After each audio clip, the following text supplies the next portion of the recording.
Ghislaine. Bonjour Eric. Heureux de te retrouver à l'Impact, mais cette fois-ci pas en papier, Voilà. mais En web. en web et en vidéo. Comment vas-tu? Eh bien, je vais très bien, je te remercie. Très, très bien. Toujours aussi belle, toujours aussi jeune. Hein. Mets des lunettes. J'en porte, elles sont là. Non. Toujours ce sourire éclatant. Tu aimes la vie, hein? Oui, j'aime la vie. Ça, c'est sûr que j'aime la vie. Puis, je fais un métier où j'aime les gens. Donc, il faut être en osmose. Pour que les gens viennent te sourire, rient avec toi, bah, il faut les aimer parce que sinon, ça ne marche pas. Ouais. Et tu as commencé toute petite. Oui. Tu avais 13 ans, non? J'avais 13 ans quand j'ai commencé. Théâtre. Et puis, j'ai jamais arrêté, en fait.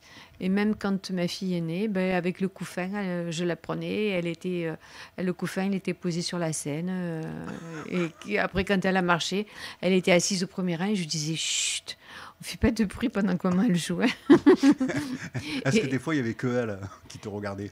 Ou il y a toujours eu du monde? Ah, des fois, elle était seule, hein, parce que quand on répétait, et des fois, elle me disait, bon, t'as fini maintenant. C'est beau les enfants. Oui.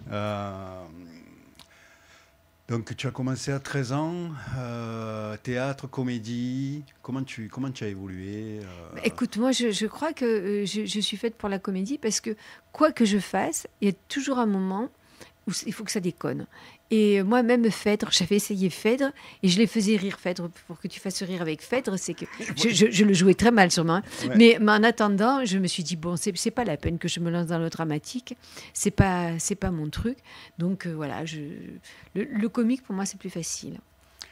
Tu te sens mieux en one-man show, enfin one-woman show, ou quand comédie? Tu es en comédie avec des partenaires? Ouais, c'est deux exercices différents. Alors, c'est plus stressant le one, parce qu'évidemment, tout repose sur tes épaules. Mais c'est aussi très jouissif, parce que quand ça marche, et Dieu merci, ça marche, c'est jouissif. Et puis la comédie, c'est le plaisir de partager aussi la scène. C'est deux exercices très différents, très complémentaires, et j'aime les deux. Noces de rouille, ça a été un déclencheur? Noces de rouille, c'est un gros événement là, dans ma vie, parce que Noces de rouille, c'est une pièce qui a fonctionné tout de suite. Un truc, déjà le titre, ça a plu. Noces de rouille, les débuts de l'embrouille, ça a plu. Ça a amené des gens. Et tu sais, des fois, on dit, au fur et à mesure, on améliore, on peaufine, etc. Celui-là, il n'y a rien eu à peaufiner. La version de base, c'est la version qu'on a toujours gardée. Et on se réfère toujours à cette version. Et des fois, on se dit, tiens, on va re-regarder les premières captations pour reprendre cette fraîcheur. Et ça fonctionne. On en est à plus de 500 représentations. Je crois que maintenant, ça fait 560, plus de 100 000 spectateurs. Et on fait toujours du monde. C'est incroyable. Peut-être un jour à la télé ou Alors, on a été adapté au cinéma. Ouais. On a été adapté au cinéma avec nos sous. Alors, évidemment, nous, on est intermittents du spectacle, Fabrice Schwingruber et moi-même, puisque c'est mon co-auteur. On n'a pas les mêmes moyens financiers que dans Star Wars. Ouais. Mais cela dit, quand on a réécrit donc, le scénario pour en faire un film, on l'a réécrit en se disant, tiens, dans ce rôle, dans la pièce, on est 20, on est 2, pardon, dans le film, on est 40 comédiens. Et chaque fois qu'on a écrit, on savait à qui on allait s'adresser. Alors, les comédiens, évidemment, on en connaît beaucoup. On fait le même métier qu'eux. Ils sont tous venus jouer gratuitement. On a payé les hébergements, les transports, etc. Mais ils sont tous venus jouer gratuitement. Ça a été une superbe aventure humaine. Mais vraiment une superbe aventure humaine.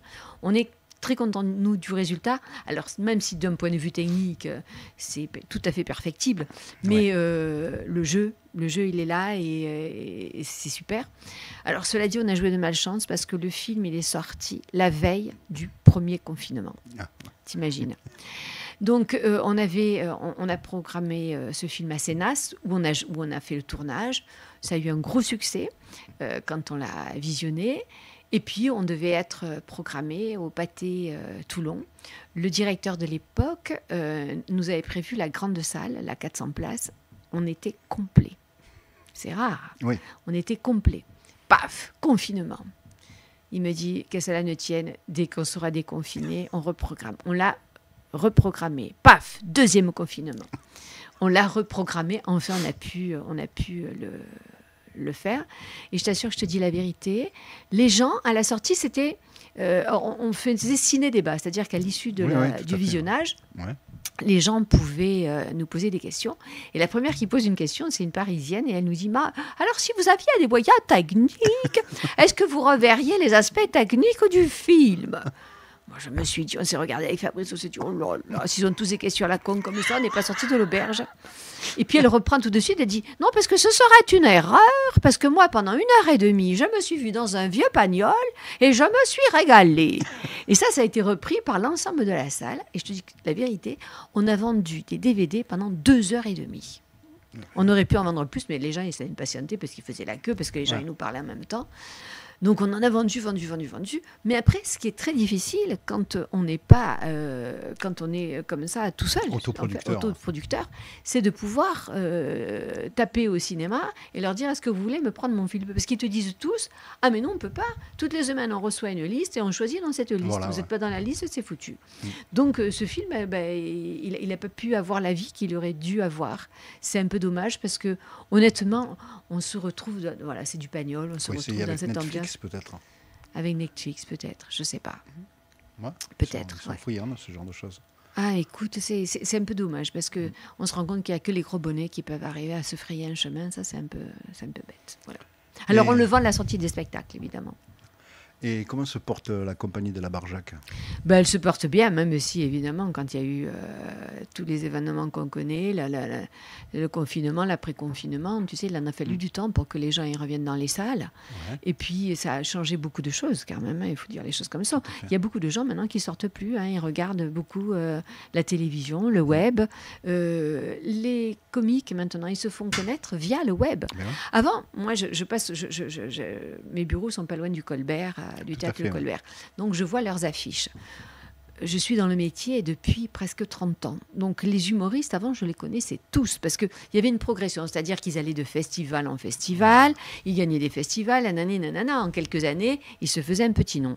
Maintenant, tu ne les vois pas forcément dans les festivals. Ils sont sur TikTok, ils sont sur YouTube. Et en fait, ils font des millions de vues. Et à partir de là, les jeunes, souvent ce sont les jeunes, viennent voir les youtubeurs, les gens qui sont sur TikTok. Donc on reçoit des gens qui n'ont pas le cursus qu'avaient les précédents. Donc il y a plein de gens aujourd'hui qui sont très connus des réseaux sociaux que moi je ne connais absolument pas. Et est-ce qu'ils vont durer ? Est-ce qu'ils vont durer ? Ça c'est une autre question. Ça c'est une autre histoire. Ça c'est une autre question. Des fois, sur Internet, il y a le meilleur de ce qu'ils savent faire.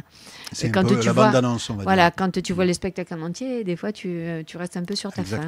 Exactement. Quels sont un peu tes projets à venir ? Alors, les projets, c'est Avignon. Le Festival d'Avignon, le prochain au mois de juillet, alors en espérant que malgré la conjoncture qui fait qu'avec les JO, le festival est raccourci et que les dates, c'est plus tout à fait les mêmes. Est-ce que le public sera au rendez-vous ? J'espère, parce que c'est un tel investissement financier qu'on espère... et humain aussi. Humain, oui, physique. Ouais, physique. Parce que oui, on tracte pendant des heures et des heures, on joue tous les jours, tu joues le soir, sous la cagnasse. Cagnard, alors là, on va jouer le soir. Ouais. On sera au théâtre de l'Albatros, rue des Teinturiers, à 20h ou 20h30, je ne sais plus. Tu as choisi tous les jours pour jouer ? Fromage de chèvre sauce thaï, c'est la dernière création. Et je partage la scène avec un comédien fabuleux qui s'appelle Michael Coinsin, un jeune de 33 ans qui joue mon fils. Et c'est un vrai bonheur que de partager la scène avec lui parce qu'il a le sens du rythme, il a le sens du comique. Et en même temps, les gens, souvent à la sortie, ils me disent « on a vu Gaulin ». C'est un compliment. Ah oui, c'est un compliment parce qu'il y a du rire, mais il y a aussi beaucoup d'émotions. Oui. Et la fin de la pièce, il y a énormément d'émotions. On repart sur du rire après, mais les gens sont vraiment émus par le propos que je ne vais pas dévoiler, qui est le propos de Michael. Mais sans émotion, est-ce qu'on peut faire rire ? Écoute, moi, je pense qu'un spectacle, il est complet que quand on a un peu un panel d'émotions pendant le spectacle. Moi, j'aime faire rire et puis j'aime bien qu'il y ait de l'émotion aussi. Parce que en même temps, les gens se rendent compte qu'on n'est pas bon qu'à faire rire, Oui. et que dans l'émotion, en fait, c'est plus facile de faire de l'émotion que de faire rire. Parce que tu sais, faire rire, c'est un sacré Il boulot. paraît Hein. que c'est le plus compliqué. C'est le plus compliqué. Ouais. C'est une horlogerie. Faire rire, c'est une horlogerie. Il faut que la respiration, tu la prennes à tel moment et pas à tel autre. C'est vraiment une horlogerie. C'est très, très, très précis. L'émotion, c'est plus facile, hein, j'ai envie de te dire. C'est plus facile. Quelle est la pièce que tu aurais aimé jouer? La pièce que j'aurais aimé jouer. Oh, je sais pas s'il y a une pièce que j'aurais plus aimé jouer. Moi, j'aurais beaucoup aimé partager la scène avec Noël Perna, Mado la Niçoise, parce Oui. que longtemps j'ai imité donc Oui. son personnage de Mado. J'adore ce qu'elle fait, et puis si tu veux, tout ce qu'elle fait, ça me parle.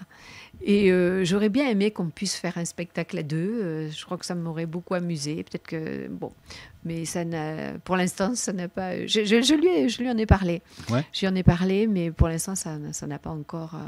Il n'y a pas de projet sur ça. Mais c'est vrai que c'est quelque chose qui m'aurait plu. C'est quoi tes projets? Ah bah, il faut que j'écrive une nouvelle pièce. Alors je me tâte sur qu'est-ce que je vais faire, qu'est-ce que je vais dire. Alors j'aime bien aussi ce qui est corrosif.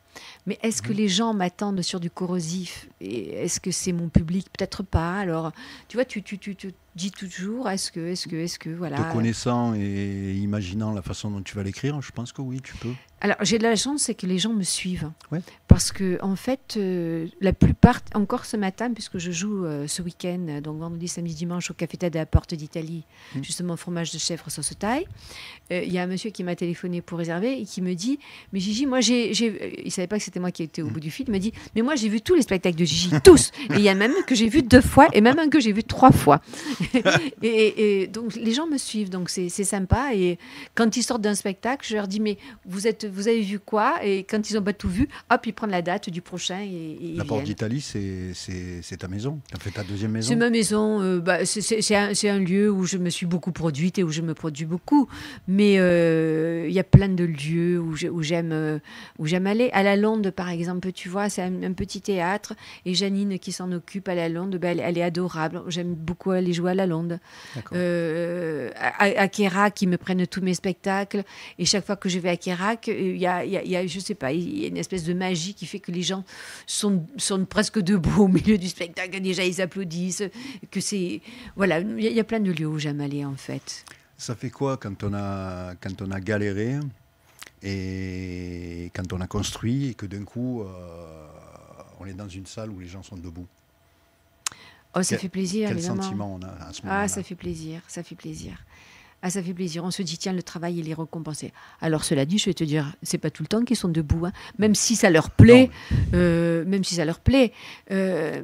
un spectacle, tu sais, c'est chaque fois que tu montes sur la scène, il n'y a rien d'acquis. Mais il n'y a rien d'acquis. Il y a tout qui est remis en question. Et tu sais jamais si tu vas emballer la salle, s'ils vont être contents, mais ou ils vont être plus calmes. Donc, tu as toujours ce petit truc de te dire... C'est pas le même public d'un jour à l'autre. C'est jamais le même public. Et puis, il y a des publics qui s'expriment beaucoup, qui rient beaucoup. Et puis, il y en a d'autres qui rient un peu moins. Et à la fin, c'est ceux-là qui sont dithyrambiques. Et tu te dis, bah, tiens, ils n'ont pas beaucoup donné pendant la séance. Et puis là, ils te disent qu'ils se sont régalés. Je te dis, rien n'est jamais gagné. C'est où l'endroit où ça a été le plus compliqué? Le public le plus compliqué? Le plus dur? Oh, je ne sais pas s'il y a eu un public plus dur. Tu sais, là où c'est pas facile, c'est quand tu fais un extérieur et que le spectacle est gratuit. Ah oui. Alors là, tu as des gens qui viennent, qui s'assoient avec les minots qui courent devant la scène. Il y en a des minots qui te grimpent, tu sais, pour arriver sur la scène. Et les parents qui ne vont pas les chercher, tu vois. Et alors là, c'est compliqué parce que tu vois les minots qui te grimpent sur la scène, des minots qui te courent devant. Je comprends pourquoi les artistes très confirmés, tu vois, ceux qui ont déjà un nom, refusent de faire du gratuit parce qu'ils n'ont pas envie de ça. Ils n'ont pas envie d'être confrontés à ça. Oui. Et je comprends ça parce qu'il y a des fois une forme d'irrespect par rapport à ceux qui se produisent.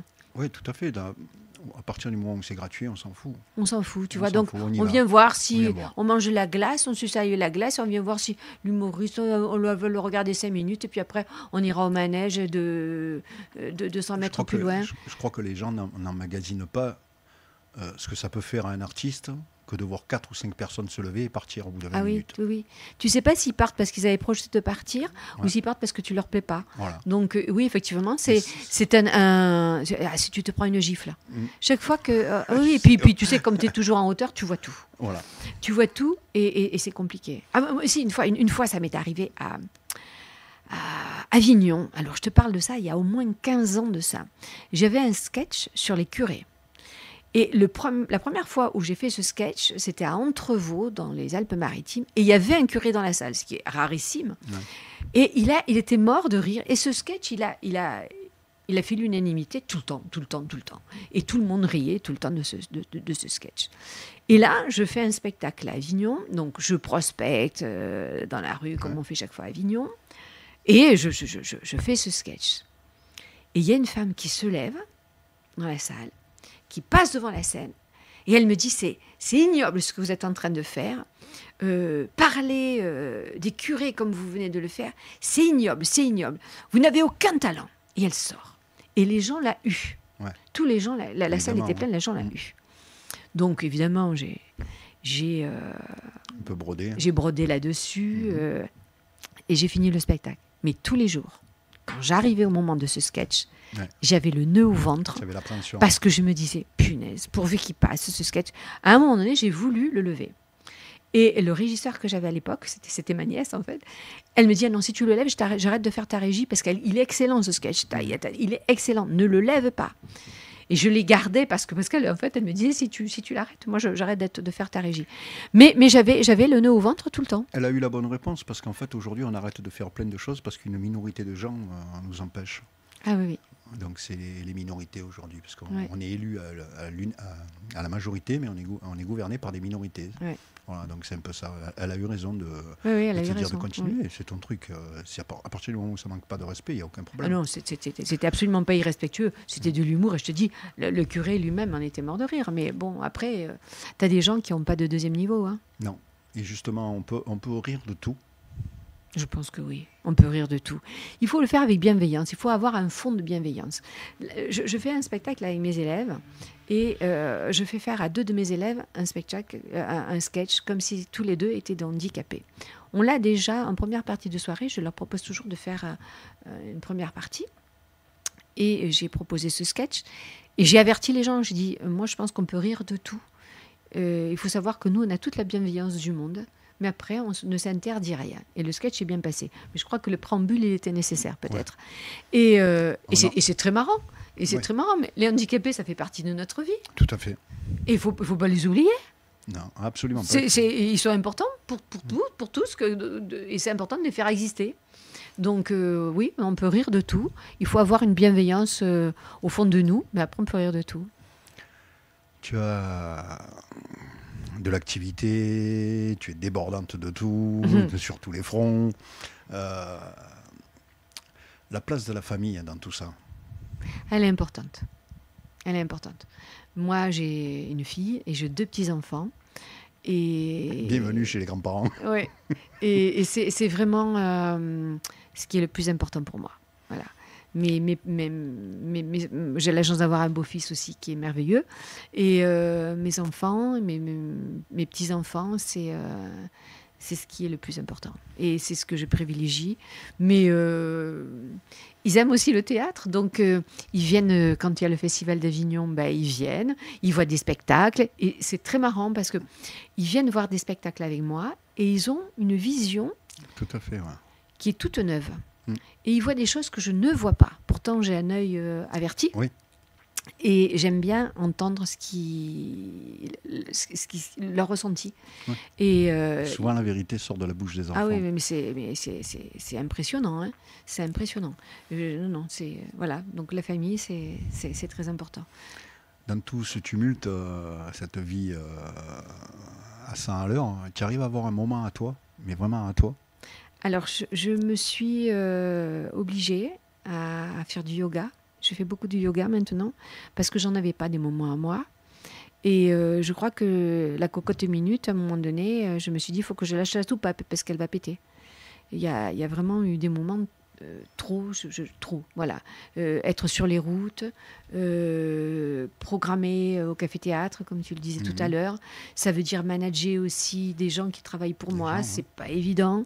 Je suis pas un bon manager. Tu es une artiste, donc manager, artiste, ça va pas ensemble. Non, ça va pas ensemble. Je laisse trop de place à l'affect et je pense que on m'a souvent pris pour un con. Donc non, je suis pas un bon manager, mais pour autant, il faut que ça fonctionne. Donc ce qui est pas fait, il faut que je le fasse. Et donc j'ai beaucoup d'heures de travail, beaucoup trop. Alors je me suis imposé des horaires où quoi qu'il arrive, je vais faire du yoga. Donc la soupape, je peux lâcher. Dans les choses que tu aimes, quel est ton plat préféré? Moi, j'adore les légumes à la vapeur. Oh, la tristesse. Ah oui, c'est triste. Non, la tristesse pour les autres, parce que quand je dis ça, on me dit non, mais j'adore ça. J'adore ça. Moi, tous les légumes à la vapeur, le vitaliseur, voilà, je me régale. Tu as un film préféré ou un acteur préféré? Tu as quelqu'un j'aime beaucoup Popek. Ah, oui. Popek avec les caleçons monotonettes, il me fait beaucoup rire. J'ai eu la chance de le rencontrer. Popek? Oui. Moi, vraiment. Et puis, moi, je suis très amie avec une dame Anne-Marie, qui l'a eu en production pendant des années et qui me dit c'est un homme fabuleux. Popek me plaît beaucoup, mais il me fait beaucoup rire. Voilà. Après, Jacqueline Maillan, évidemment. La référence, Jacqueline Maillan. La classe de cette femme. Extraordinaire. Extraordinaire. Elle a cette rythmique, là, comme ça, paf, paf, paf. Comme on dit, on rentre toutes les boules, là. Et de l'émotion. Et oui, bien sûr, tu vois, c'est ce qu'on disait tout à l'heure, le rire et l'émotion. C'est, elle pouvait tout te faire passer. Quand je parlais, quand on voit des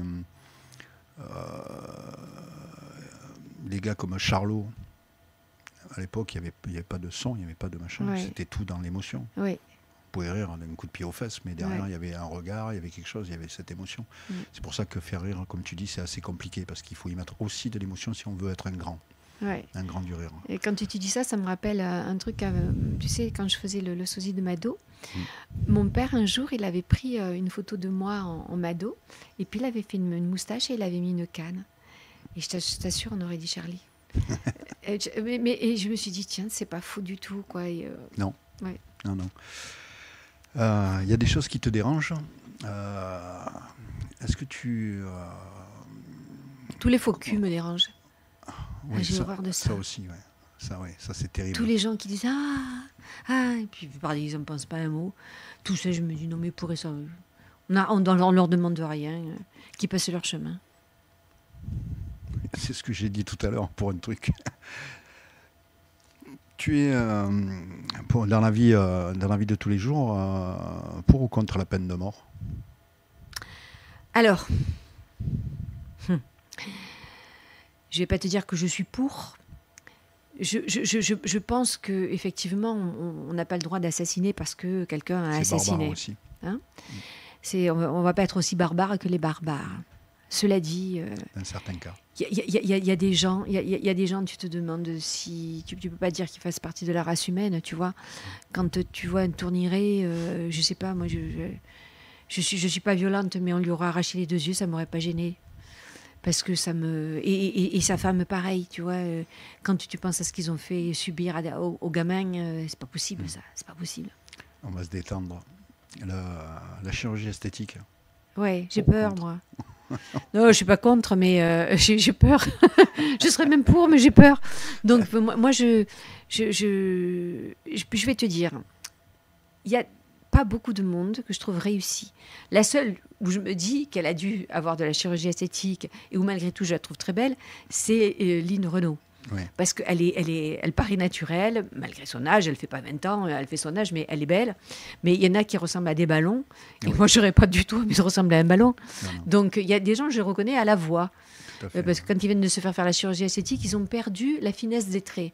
Et moi je pense qu'il vaut mieux avoir une ride et garder sa finesse de trait, plutôt que d'être lisse et avoir perdu toute son expression. Le mariage pour tous. Ah, c'est très bien. C'est très bien. Mais j'ai beaucoup de copains homo qui ne sont pas pour autant favorables au mariage. Hein.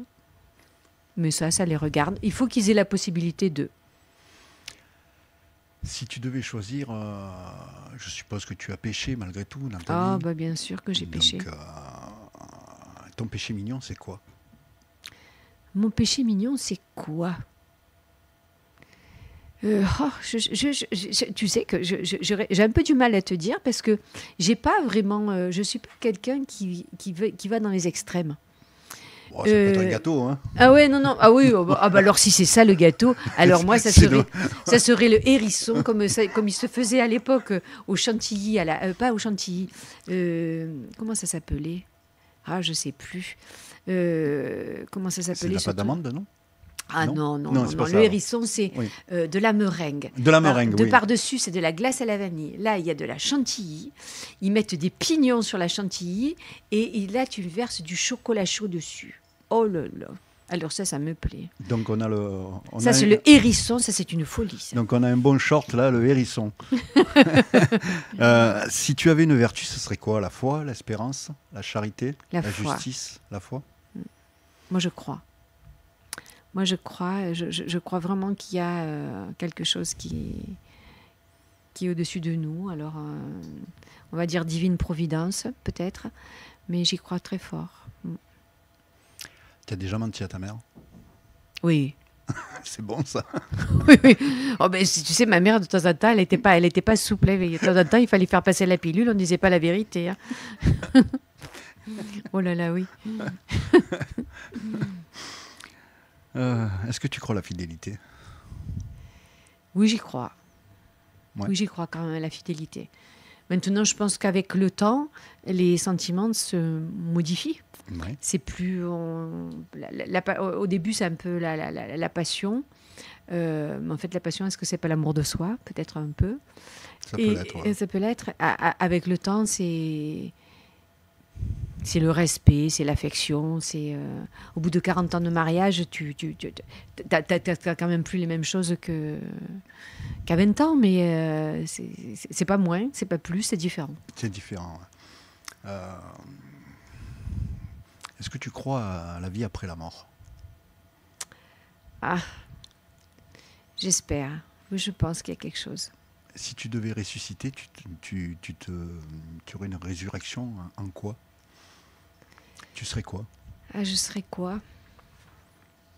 Moi, je voudrais pouvoir faire du bien, amener de la légèreté.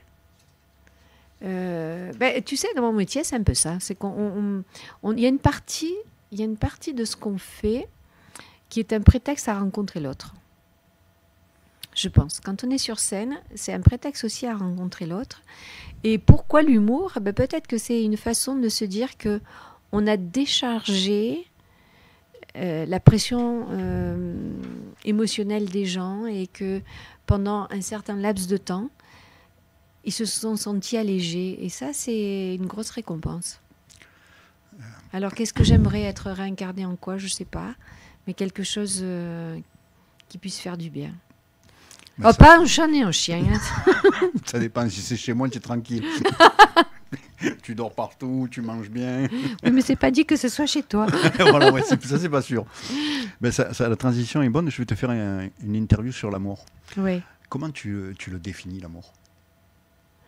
Ah, comment je le définis? C'est le plaisir d'être ensemble. C'est le besoin de se tenir la main. C'est être une canne pour l'autre. Au cas où. Parce que l'amour, tout comme l'amitié,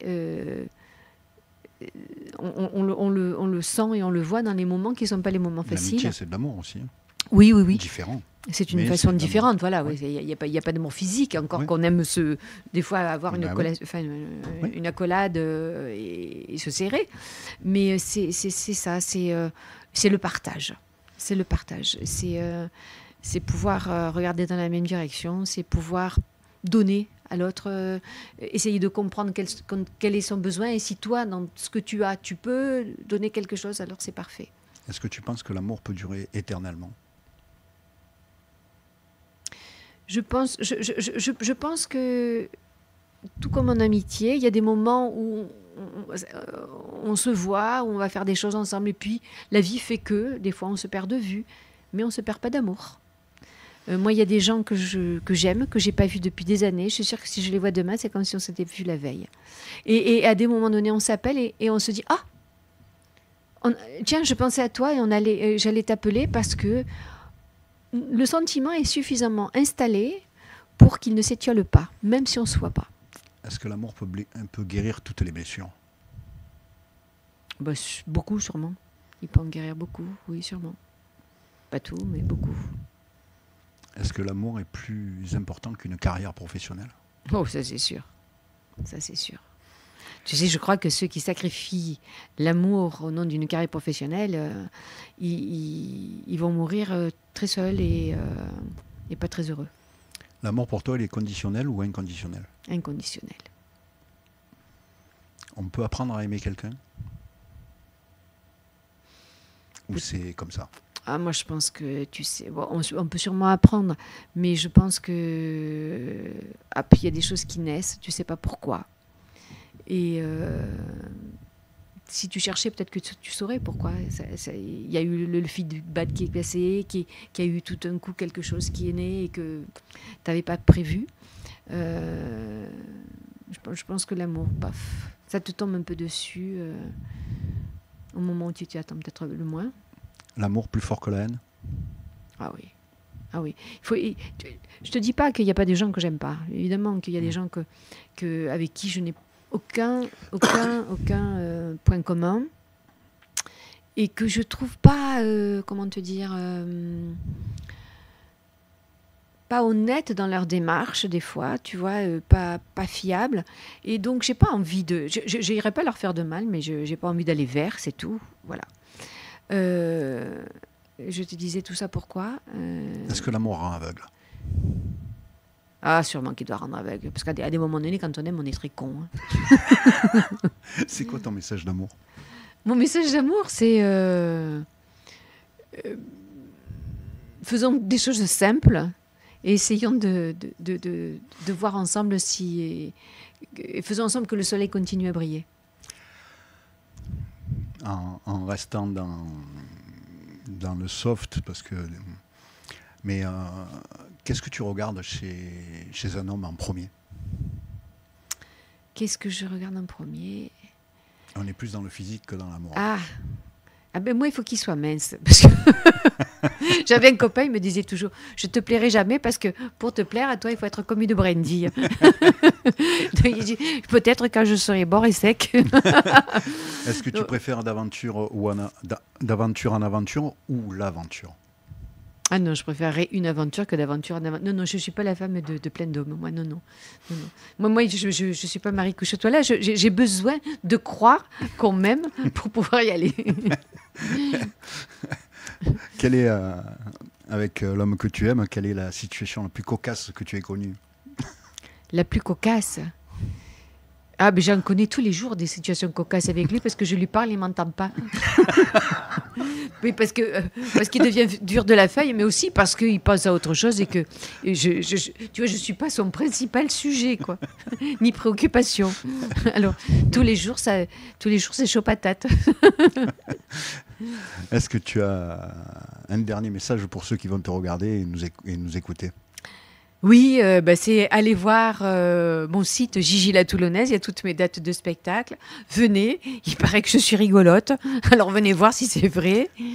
Je confirme. Voilà, et puis il y a toutes les dates de spectacle. Puis il faut qu'ils viennent les gens, parce que sinon moi j'ai plus de raison d'être sur la scène. Hein. Donc venez. Donc s'ils veulent passer un grand moment d'émotion, d'amour, et de détente, c'est avec toi au théâtre. Au théâtre. Donc, j'ai la chance de me programmer sur Toulon, donc d'être au Café Théâtre de la Porte d'Italie. Alors, j'y suis les 15, 16 et 17 mars. Mais j'ai plein d'autres dates à travers la France, parce qu'après, on part sur Dijon, Entreseigne, Rocamadour. Bref, j'en oublie. Mais voilà, venez me découvrir. Est-ce qu'il y a une question que j'ai oublié de te poser? Que tu as oublié de me poser, je ne sais pas. C'est que des spectacles, j'en fais dans les salles, mais j'en fais pour des particuliers aussi, parce qu'il y a des gens qui ne peuvent plus se déplacer. D'accord. Et ça m'est arrivé d'en faire ces dernières années. J'en fais pas 10 par mois, mais ça m'arrive assez régulièrement, où des gens ne peuvent plus pour X raisons de santé, et je vais faire le spectacle chez eux. Eh bien, juste avant de terminer, je vais t'offrir quelque chose. Il y a quelques mois de ça, tu avais fait la une de l'Impact. Ah, et donc, quelques mois de ça, 10 ans. Merci, c'est très gentil. On t'offre cette une pratiquement grandeur nature. Super gentil, merci beaucoup. C'est un beau cadeau. Merci à toi. Merci beaucoup. Merci Eric, merci.